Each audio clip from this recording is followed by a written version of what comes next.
കണ്ടെത്തിയൊരു മനുഷ്യനായിരുന്നുവോ, ഒരു മുഅ്മിനായ മനുഷ്യനാണോ, അദ്ദേഹത്തിന് മറവു ചെയ്യപ്പെട്ട ഖബറിനോട് ബഹുമാനം കാണിക്കണം. മഹാനായ ബഷീർ ബിനുൽ ഖസ്വാസിയ സ്വഹാബിയാണ് റളിയല്ലാഹു അൻഹു. ബഷീർ സ്വഹാബിന്റെ പേര് ബഷീർ ബിൻ ഖസ്വാസിയ. അദ്ദേഹം ഖബറിന്റെ മുകളിൽ ചെരുപ്പിട്ട് ഇങ്ങനെ നടന്നുകൊണ്ടിരിക്കുമ്പോ ഇദാ കുൻത ഫീ മിസ്ലി ഹാദൽ മകാൻ ഫഖ്ലഅൻ അലൈക് എന്ന് റസൂലുള്ളാഹി സ്വല്ലല്ലാഹു അലൈഹി വസല്ലം മഹാനവരോട് പറഞ്ഞു. ബഷീറെ, ഇതുപോലെയുള്ള ഒരു സ്ഥലത്ത് നിങ്ങൾ വരികയാണെങ്കിൽ ഫഖ്ലഅൻ അലൈക്, ചെരുപ്പഴിച്ചു വെച്ചിട്ടേ നടക്കാൻ പാടുള്ളൂ. ഇവിടെ താഴെ കിടക്കുന്ന മുഅ്മിനീങ്ങളായ ആളുകൾ, അവർക്കതിന്റെ ഉള്ളിൽ ഒരു ജീവിതമുണ്ട്. ചെരുപ്പ് നമ്മൾ ബാത്റൂമിലും ചളിയിലോട്ട് കിട്ടുന്ന, കാല് ചളിയാവാതിരിക്കാനല്ലേ ചെരുപ്പ് ചളിയാക്കണത്, അല്ലേ? കാല് ചളിയാവാതിരിക്കാനല്ലേ? അത് ആദരം കാണിക്കേണ്ട സ്ഥലത്തിടാൻ പാടില്ല. അങ്ങനെയാണ് മഹാനായ ബഷീർ ബിൻ ഖസ്വാസിയ റളിയല്ലാഹു അൻഹുവിനോട് നബി തങ്ങൾ പറഞ്ഞതാണ്. എങ്ങനെ? ഇദാ കുൻത ഫീ മിസ്ലി ഹാദൽ മകാൻ ഫഖ്ലഅൻ അലൈക്, ഇതുപോലെയുള്ള സ്ഥലങ്ങളിൽ എത്തുമ്പോൾ നിങ്ങൾ ചെരുപ്പഴിച്ചു വെക്കണം. അത് അതിൻ്റെ ഒരു അദബാണ്, അതൊരു ബഹുമാനമാണ്. ഒരു അഅസബായ മനുഷ്യൻ നല്ല ചെരുപ്പൊക്കെ ഇട്ട് നടക്കുന്നത് സ്വപ്നം കണ്ടാൽ പെട്ടെന്ന് കല്യാണം ശരിയാവുന്ന അതിനർത്ഥം എന്നാ. കാരണം രണ്ട് ചെരുപ്പ് എന്ന് പറയുന്നത് ഫാമിലിയെ സൂചിപ്പിക്കുന്നു. മൂസ നബി അലൈഹിസ്സലാം ഭാര്യയും മക്കളെ നിർത്തിയിട്ടല്ലേ പോരുന്നത്. ഫഖ്ലഅൻ അലൈക്, ചെരുപ്പ് വെച്ച് വെച്ചോളി. അതോടൊപ്പം കുട്ടികളെയും മക്കളെയും കാര്യമൊന്നും പിന്നെ ആലോചിക്കേണ്ട, അതൊക്കെ വിട്ടേക്കും. അതൊന്നും ഇനി മനസ്സിൽ വരണ്ട. ഇനി പറയാനുള്ളത് ശ്രദ്ധിച്ചു കേൾക്കേണ്ട വിഷയങ്ങളാണ്. അതുകൊണ്ട് നിങ്ങൾ കുടുംബത്തിന്റെ കാര്യം ഇപ്പൊ തൽക്കാലം എന്തിരിക്കുക, മനസ്സിൽ ടെൻഷൻ അടിക്കരുത്. അവരെന്താവും, ഇവിടുന്ന് അള്ളാഹു എന്നോട് പൊക്കിക്കൊണ്ടുപോവോ, എന്താ പലതും സംഭവിക്കാലോ. സ്വന്തം കുടുംബത്താക്കി പോകുന്നതല്ലേ, ഞാൻ ഇപ്പൊ വരാന്ന് പറഞ്ഞ് പോകുന്നതാണ്. അതുകൊണ്ട് ഫഖ്ലഅൻ അലൈക്, നിങ്ങളുടെ കുടുംബത്തിന്റെ വിഷയം തൽക്കാലം മറന്നേക്കിൻ, ചെരുപ്പങ്ങ് മാറ്റിവെച്ചേക്കിൻ.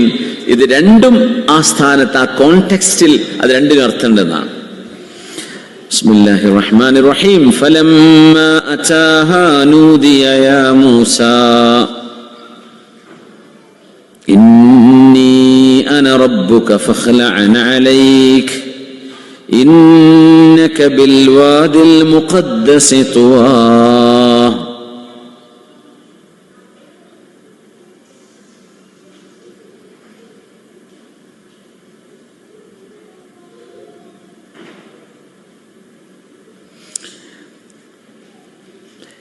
ഇന്നല്ലാഹ തആല ബസത ലഹു ബിസാതൻ നൂരി വൽ ഹുദാ.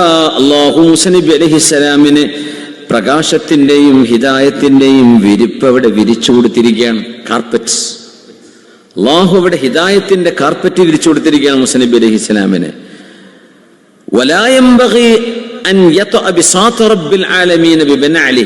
അല്ലാഹു വിരിച്ചു കൊടുത്ത വിരിപ്പിൽ, അല്ലാഹുവിന്റെ വിരിപ്പിൽ ചെരുപ്പോണ്ട് ചവിട്ടാൻ പാടില്ലല്ലോ.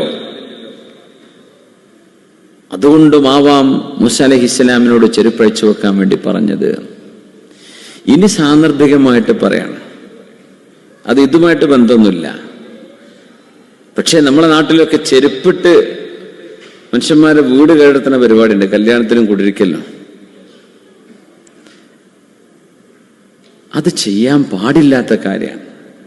ഷൂ ഇട്ടിട്ടും ക്യാമറാമാനും അല്ലാത്തവരും കുട്ടികളും പെണ്ണുങ്ങളും ആണുങ്ങളും ചെരുപ്പും ഷൂവും സർവ്വ മണ്ണും ചളിയിട്ടിട്ട് ഒരു പുതിയ വീട് മനുഷ്യൻ കയറ്റി എല്ലാവരും വിളിച്ചിട്ടൊരു ഭക്ഷണം കൊടുക്കുക സന്തോഷത്തിന്. എന്നിട്ട് ആ വീട് അങ്ങോട്ട് മോശമാക്കി കൊടുക്കുക. എന്നിട്ട് ആ സാധു തലേ കൈയിട്ട് കയറിയ പഠിച്ചോ, ഇതൊക്കെ നന്നാക്കി പെയിന്റ് എടുക്കണമെങ്കിൽ ഇനിയൊരു പെയിന്റിന്റെ പൈസ വേറെ കാണണം.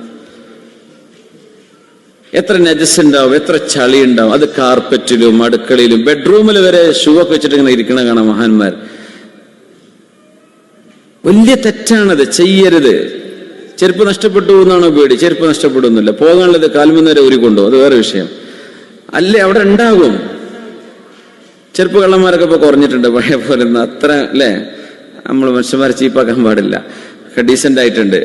ദയവ് ചെയ്തിട്ട് ഒരു വിവാഹം ഒരു വീട്ടിലേക്ക് കയറുമ്പോ ഈ നജസ്സുള്ള സാധനം അകത്ത് കയറ്റുന്നത് ഒരിക്കലും ചെയ്യാൻ പാടില്ല. വൃത്തികേടാക്കലല്ലേ. അവിടെ നിസ്കരിക്കണ്ടേ?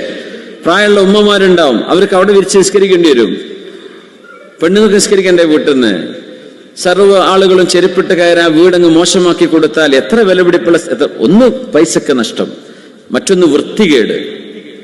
ശുദ്ധി ഈമാന്റെ ഭാഗമല്ലേ. ഒരു വീട്ടുകാരന് പറയാൻ പറ്റുമോ എന്റെ വീട്ടിൽ വരുമ്പോ എല്ലാവരും ചെരുപ്പൂരി കയറിക്കുമെന്ന് അയാൾ പറഞ്ഞാൽ പിന്നെ എല്ലാവരും ബഹിഷ്കരിക്കൂലേ?